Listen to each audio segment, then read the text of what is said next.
What up? What up? What up? It's your girl Tania, aka the Cool Auntie, and this is the Cool Auntie podcast. What's up, y'all? Uh, what's up? Listen, we are talking about relationships, and I'm not gonna lie to y'all. I have been outside for a while now, like going to work physically, back out in traffic, having to wait in lines for stuff, having to talk to more people. And I'm exhausted. I'm exhausted. I told somebody, like, I think I'm in like this permanent mood of like socially antisocial. Like, I am socially antisocial, and that's going to be my mood for the rest of the year. And maybe even going into 2022, because it's just like, I love my people, right? I love my job. I love connecting. I love fellowship. I love that. And a part of me wants that. I want to connect with my people. But then a part of me doesn't. Like, I really don't. Like, if I had to choose between like them and me, like, I'm going to pick me. And so, like, it's like one of those things that, like, yes, if we can make plans, and if we make plans, I do want to go. But also, if those plans get canceled, or they fall through, I am also totally fine with that as well. It's just, it's just this weird space of being socially antisocial. So hopefully I'm not the only one out there, but I am just, yeah. Even as I joke about that, this week, I took a little pause, just to thank God, because I think back to a time when I was praying for better relationships and praying for quality relationships. Right? In one season, it's crazy how fast seasons, they don't seem long when you're or they seem really long when you're in them, but they seem to pass by, right? But I think back to a season when I was praying for relationships, and it's almost like I blinked, and now I'm in a season where I am recognizing that I am surrounded by just amazing, amazing people. Like, just, I've had a really, really challenging season, and just the way my tribe has shown up and shown out for me. Sometimes just in being present, but just like their ability to show up and show off for me. Like, I am just so grateful for them, and I think, and some of them, mind you, aren't even new relationships. They're relationships that I've had for a while that I just took for granted. But in this season, I'm so grateful, grateful for them, because it makes me think back to my period of solitude, right? And I use the word solitude intentionally because I think sometimes we confuse words like lonely and alone, right? Because they are different. If you didn't know that they were different, like lonely and alone are different. Both of them refer to like isolation, but one's a feeling and one's a state.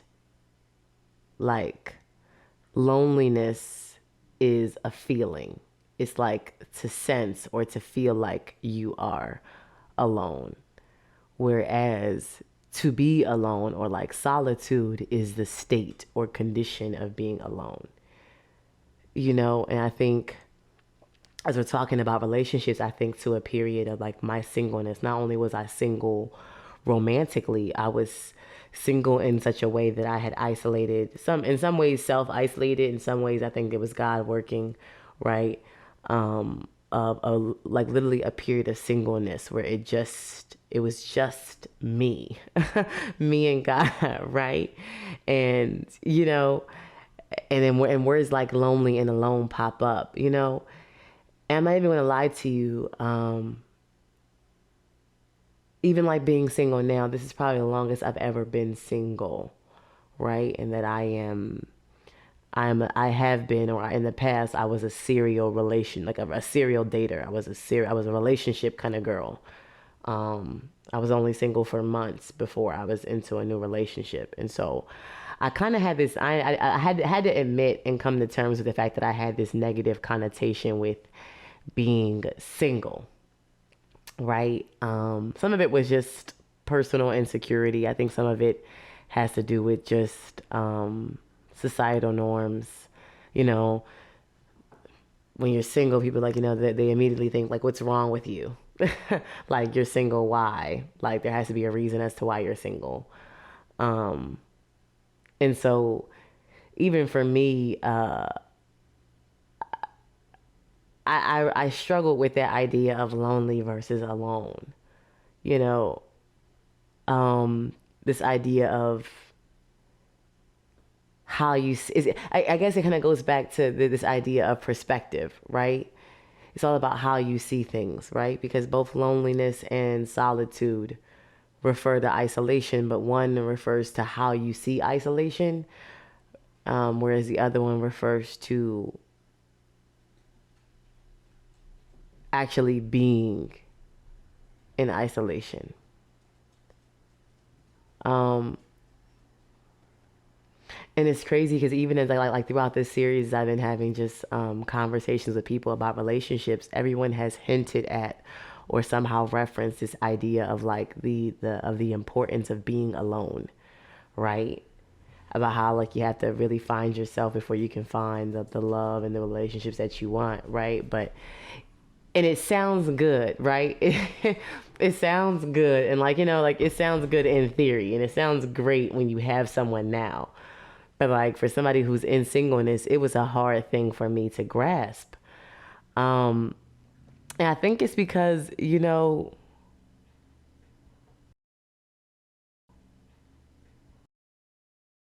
like singleness is scary. It's necessary, but it's scary, right? Because being single means that you have to deal with your stuff.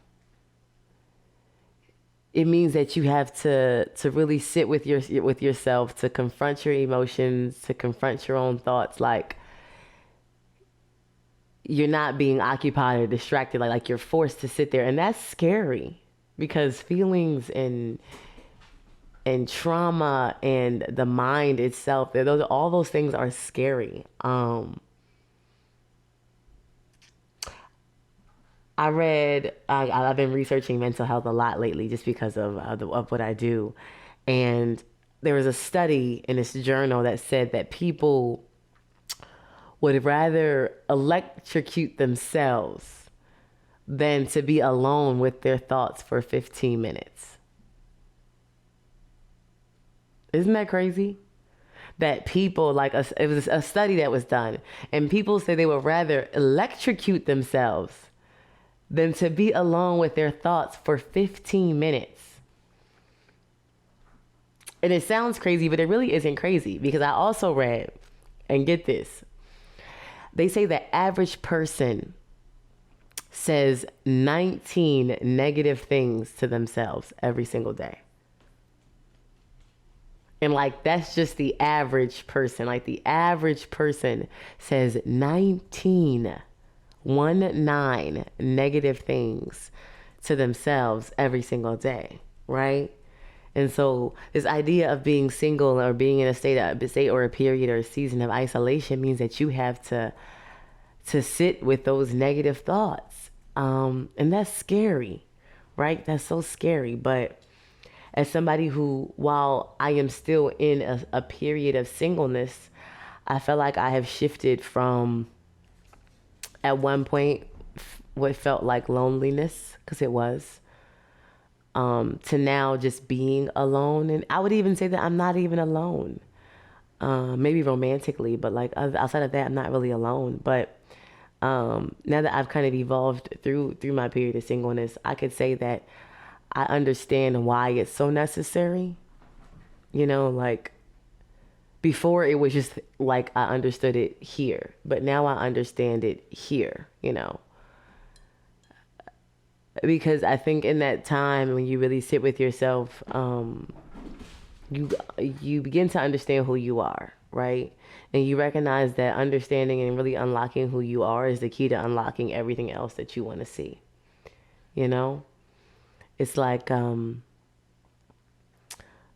sometimes I think like we try to avoid our emotions and our feelings and dealing with real issues, um, just because of the vulnerability around it. You know. And so instead of addressing things, we run from them. We hide them under stuff. We hide it under being busy. We jump into new relationships. We pretend to be unbothered. We put up walls and barriers. We self-isolate. We medicate. Um, we do everything. We avoid it.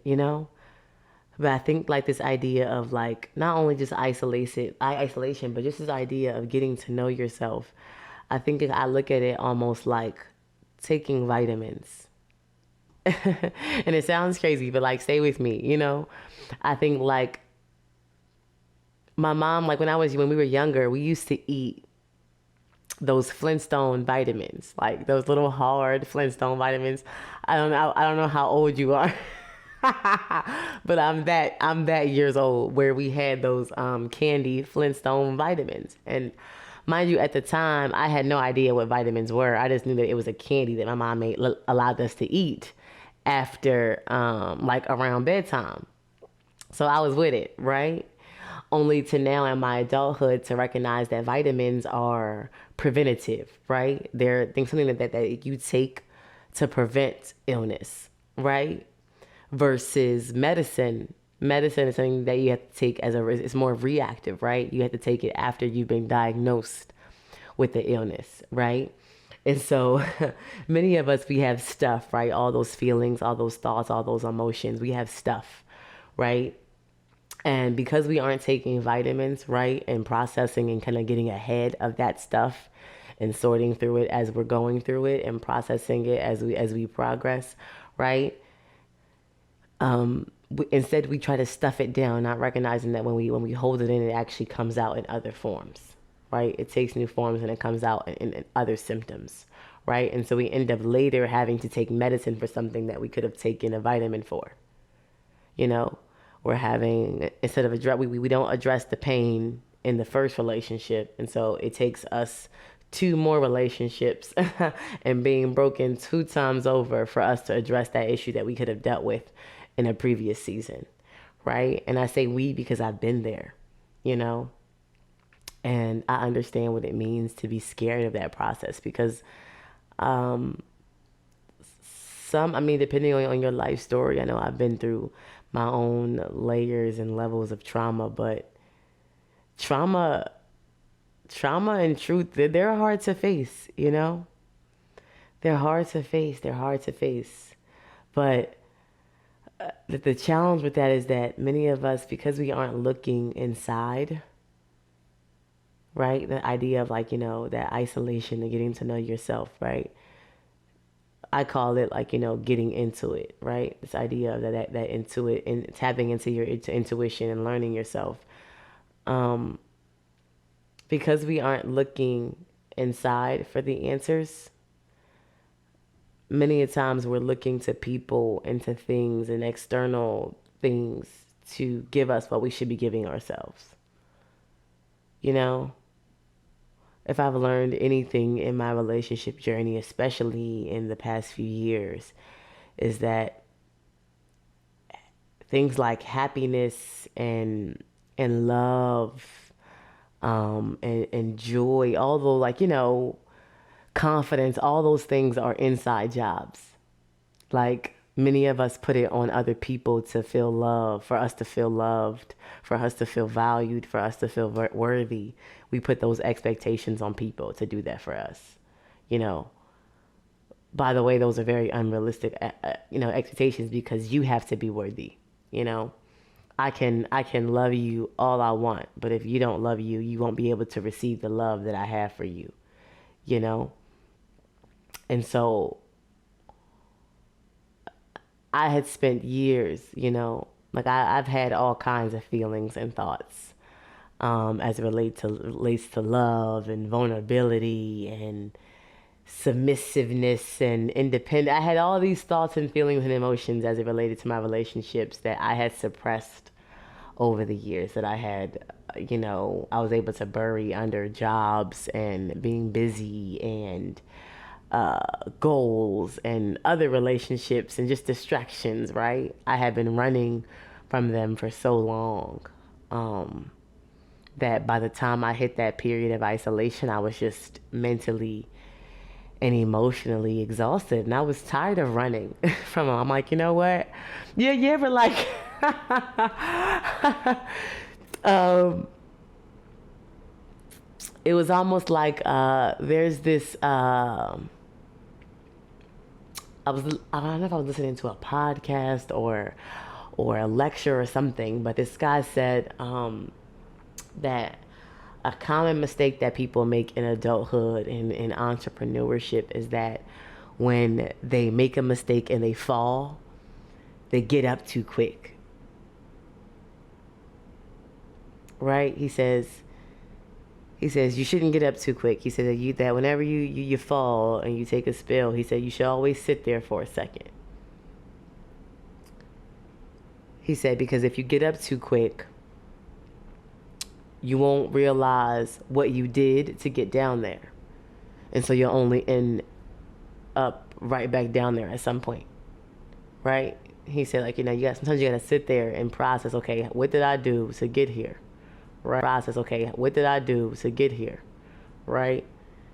And to make sure that moving forward, that when you get back up, you don't make the same mistakes that landed you down there, And so I think back to when I was first embarking in my singleness journey and really trying my best to embrace singleness. I started to kind of change my prayers a little bit. I stopped praying for God to send me someone, right? Or to get me out of singleness, like, the guy to come save you. I stopped praying those prayers, right? And I started saying, okay, like, I don't want you to get me out of it anymore. I want you to allow me to get me out of it. Like if people are saying that loving me and getting to know me is the key to what I want to see everywhere else, okay, I want to do that. Like I want to know, I want to love, I want to accept, I want to appreciate, I want to understand me and the things that make me me and the things that make me uniquely me, you know. Um, I wanted to, become my own best friend, you know. And that's not to say that I don't feel like I need people. I do feel like, you need people. And that we were not that we are interdependent creatures, and that God designed us in a way that we are to be in relationship with others. But your first relationship is here, with yourself. When so that way when you get to places and seasons in your life when no one else is around to love you and to support you and to affirm you and to uplift you and to encourage you and to motivate you, you have to be able to tap into yourself and do that for yourself, right? And so you should be your own best friend, and so I'm praying this prayer and I told myself, you know what, okay, like I want to get to know me, right? And so I'm like, okay, well, how do you get to know somebody? How do you get to know you? I was like, okay, well then how do you get to know somebody in real life, Tania? I'm like, all right, well, I want to get to know somebody, I spend time with them. You spend you get intentional and you spend intentional time with someone, and so I guess if I had to sum up what it means for me to be in a single and to be in singleness, it means it's the time where you date you, you know and again, it's one of those things where I think that it sounds good in theory, right? But I think also like there are practical ways that you can date yourself. And so like I went, mind you, like me being the researcher, I'm like, I'm going to go find the way, like what are practical ways that I can, date myself. And so I learned that dating yourself is about number one, self love,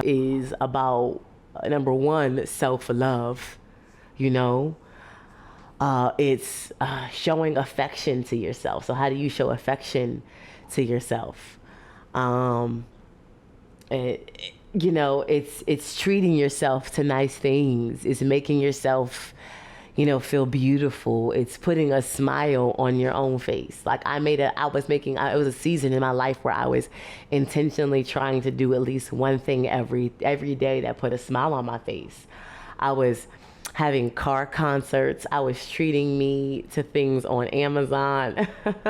I would get dressed up and take pictures, or get dressed up and go out by myself for no reason.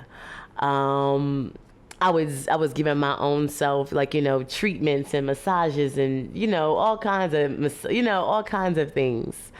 Um, for me, dating myself was self-care. um I think there's so many misperceptions and misconceptions about self-care. Like, self-care is literal. It's taking care of yourself. And that looks different, and it's layered. you know Sometimes it's doing things that fill your cup. Other times it's doing things to preserve what's in your cup, right? Like, so sometimes self-care is taking a vacation day. But sometimes it's turning off your phone, or saying no, or blocking things out. Like, it's literal, like, just doing what you have to do to take care of yourself, um, in all essence of the word.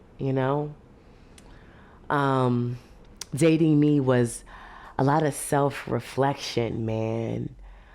Like, self-reflection is just asking yourself the questions. Like, imagine if you were sitting across from yourself at dinner, like, and just asking yourself questions. I was like literally, like, I would be in the shower asking myself, like, okay, well, what do you like to do? I would be like, okay, well, what makes you tick? Well, what are your goals? What are your ambitions? Where do you see yourself in 5 years? And, like, I was asking myself questions, and, like, it's crazy because, like, I think another way of dating yourself is self-talk. Like, I want to normalize talking to yourself, because I used to think that I was crazy. Like, I live in a house, right, and it's just me and my dog, and again, I'm socially antisocial, so I don't really like too much company. I usually go to my loved ones or my friends' houses. And so I'm usually in here by myself most of the time. And when I tell you I am talking to myself about 98% of the time I'm in here, that is no lie. No lie told. I talk to myself out loud, and it's so therapeutic, and it's so amazing. Um, and I love it. Like, and mind you, like, I think it's so important, like, and I mean, like, actually, like auditory, like talking to yourself. Um, I want to normalize that, because it's so everything. Talks with myself are not sweet, are not funny, are not cute. Like, sometimes I be having to get real with myself. Like, dating yourself is like, you gotta think, when you're dating somebody, you're an accountability for them. So, like, if I'm dating somebody and they have a goal, I'm holding them accountable to their goals. Or, if they're telling me, like, they're trying to lose weight, and we're dating, and I see them eating a Snickers, I'm gonna go, like, hey, yo, ain't you losing weight? Like, I'm gonna hold them accountable. And so when you are dating yourself, or in a season where you don't have someone else to do that for you, you have to do it for you. And so when I was dating myself, I was loving on me and affirming me and telling me about how I'm beautiful and how I add value. Sometimes it was holding me accountable, like getting in my face, like, Tania, you don't want to go to the gym, but you said do you want these abs or not? If you want these abs, get your ass up and get to the gym. Sometimes it was knowing that I was scared and encouraging myself, and reminding me that I can do it, and reminding me to have faith. Sometimes it was consoling myself if I was sad. I was telling myself to, like, to feel all the feels, and it's gonna be okay, and that you won't be here forever, and all kinds of things. Like I was talking. Okay, I talk to them. I'm talking to myself right now, low key, and I love that for me. And at first, I'm not gonna lie to you, it was so weird. This idea of dating myself, like I had to be like intentional about doing it at first. And sometimes I felt stupid and weird, like taking myself out on dates. I felt weird. Um, but over time, I got more and more comfortable with it. In fact, like it's so it's so crazy because like now I think I'm like, you know what? Like I'm now like I found out. Okay, I found out that I am actually the realest nigga I know. Like I have gotten to know me, and again, this is not to shade anybody. My mentor says that confidence smiles and cockiness smirks. And so I'm definitely smiling as I'm saying this. But like, I am cool as shit. Like, I am cool. Like, I am. I am the realest nigga I know. Like, I like, you know what? If I wasn't me, I would be my friend. Right? Like, in fact, I think that is why I am socially antisocial. Because, like, I love people, but, like, yo, there is nobody else that I would rather hang out with than me. And I love that for me. Like, I genuinely love that for me. And just so y'all know, this is literally how real my life is. Because Jaffe, really, really, like, do you not see me trying to feed you? Chill out. This is real. you know. But I love that for me. I love that for me. The realest nigga. And you know what? You should feel that way about you too. Like I love that for me, but I want that for you. Like you should feel like you are the realest nigga that you know, even if you're not the N word, and that isn't to offend you. Like I think you could put whatever you want in that blank.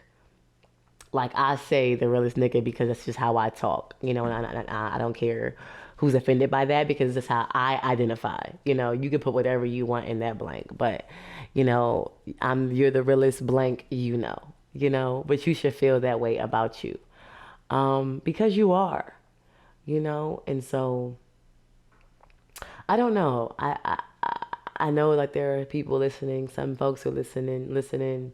You're in a season of singleness, whether you just started or you've been in there for a while, and you're probably like, you probably think you're over it and you're ready to get out of it. But I encourage you to ask yourself, like, to really think about how you're viewing it. How how are you viewing your singleness? Is it negative or positive? Do you feel like you're lonely or alone? You know, have you gone through the process of dating yourself? And if you haven't, what would dating you look like? What are some intentional steps that you could take, to dating yourself today? I shared a few of them with y'all. But think outside the box. You know what you like. I did things that I like. Like, I like going to the movies. I like going out to eat. So I did that for me. But whatever going or dating yourself looks like,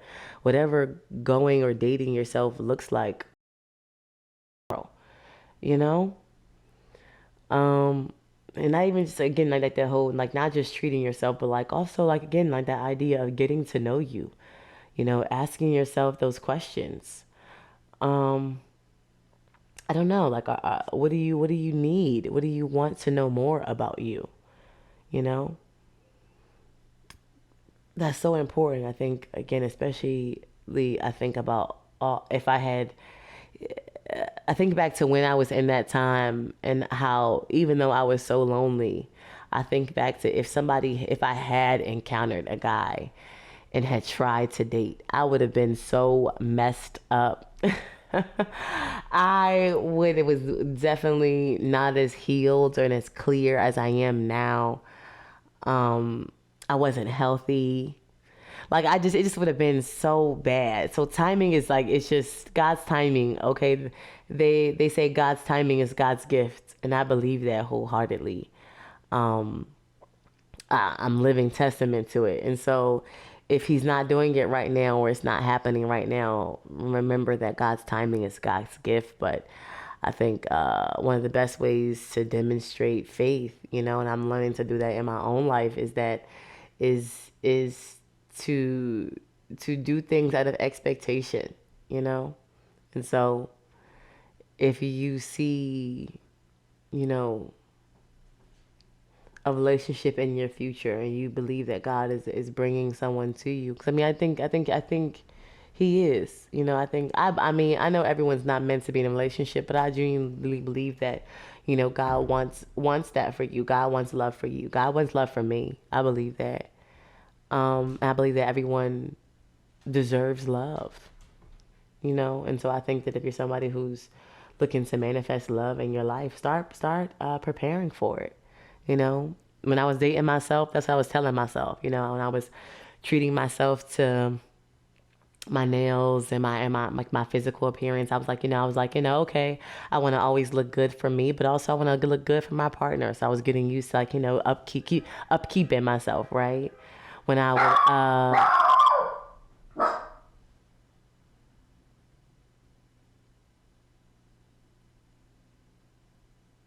chill. When I was, going out to eat and ordering off the menu and I was eating, I was like pretending. Okay, like listen, I was manifesting it into my life, okay? Um, and I think those kinds of things, like, those things make God smile. I believe that wholeheartedly when we act and we move as if we're expecting him to do something, you know? And so I encourage you to do that this week. Start dating yourself this week. And tell me how it goes, okay? You might find out that you the realest nigga that you know, okay? And trust me, it is a good ass feeling. Oh man. Love that for you. Love that for me. Yeah. Oh man. Well, I thought it'd be kind of cool to keep it short and sweet this week. Um, just because I'm working on getting episodes to 30 minutes. So I'm actually proud of me today. So now I know it's possible. But I can't promise it's going to always be like this. So bear with me. But I'm hoping that anybody listening, that you're having a good week. I don't know where you are mentally, physically, emotionally. But just know that there is someone somewhere else praying for you, believing with you, touching and agreeing with you, but more importantly, who's rooting for you. Okay? Keep your head up. Stay focused. I love you. Call me back.